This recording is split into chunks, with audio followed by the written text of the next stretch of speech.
Majority Leader. Mr. President, I understand there is a bill at the desk that is due for a second reading. The Leader is correct. The clerk will read the title of the bill for the second time. S3166, a bill to rescind unused COVID funding and reduce the deficit.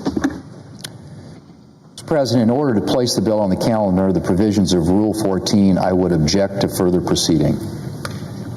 Objection is heard. The bill will be placed on the calendar. Mr. President, I move to proceed to calendar number 168, H.R. 5371. Clerk will report. Motion to proceed to calendar 168, H.R. 5371, an act making continuing appropriations and extensions for fiscal year 2026 and for other purposes. Mr. President, yesterday we finally heard Democrats entertain the notion of reopening the government. It only took them 38 days. Why in the days before progressives were urging Democrats to prolong the shutdown in perpetuity? One House Democrat said, and I quote, "There would be hell to pay if Senate Democrats don't let events play out," end quote.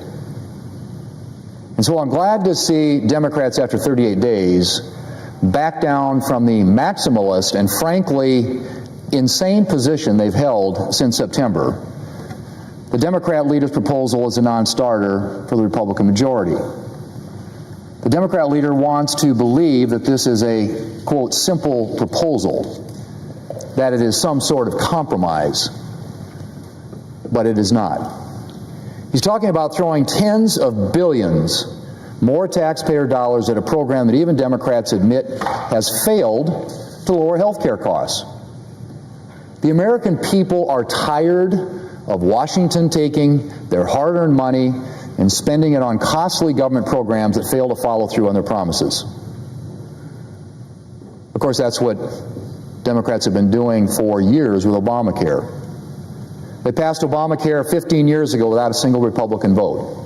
And in that time, Democrats' signature health care law has failed to do what Democrats promised. If you like your health insurance, you can keep it. Not true. If you like your doctor, you can keep him or her. Not true. Premium costs will go down. Not true. And actually, the opposite is true. They keep going up. Obamacare drove premium prices higher. So in 2021, in the Democrats' American Rescue Plan Act, a bill best known for setting off a years-long inflation crisis, Democrats created these Biden bonuses, further papering over the higher premium costs under Obamacare with bigger taxpayer subsidies. Again, they did that without a single Republican vote. And then in another partisan bill in 2022, they extended the subsidies through the end of this year. Democrats chose the expiration date. They created this cliff. And now they want to blame Republicans for their mess. Give me a break, Mr. President. Republicans are not about to further burden taxpayers by blindly extending a flawed program. The Democrats' proposal is just more of the same, masking rising premiums and padding insurance companies' profits with more taxpayer dollars. The Democrat leader's proposal is a non-starter. There's still only one path out. It's a clean funding extension. The House has already passed a clean funding extension. The President supports one and would sign it into law immediately. We're only a handful of votes away from passing one right here in the Senate, Mr. President, a bill that has been sitting at the desk now for 38 days.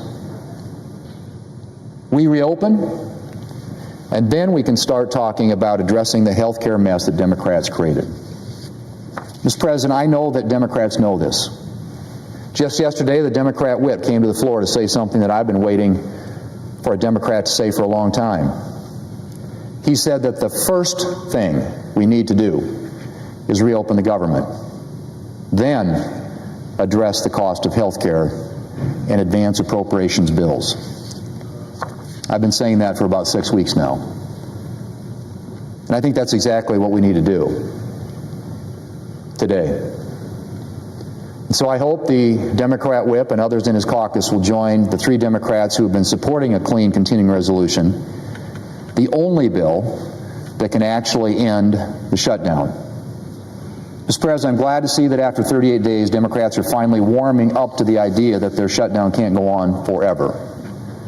And I urge my colleagues to support a clean continuing resolution so we can start a real discussion to address their health care mess, get back to the regular appropriations process, and above all, finally provide relief to the American people.